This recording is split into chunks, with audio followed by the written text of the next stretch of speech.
Ang moringa tree, na kilala rin sa tawag na malunggay sa Tagalog, ay isang uri ng halamang tropikal na matatagpuan sa mga rehiyon ng Asya, Africa, at ilang bahagi ng Latin America.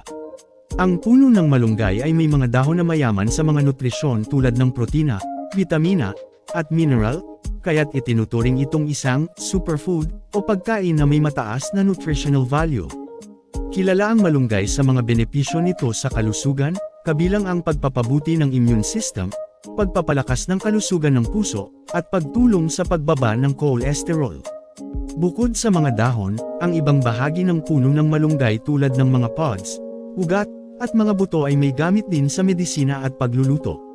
Karaniwan, ginagamit ang malunggay sa mga pagkain tulad ng tinola, sinigang, at iba pang mga lokal na ulam. Ang puno ng malunggay ay mabilis tumubo at may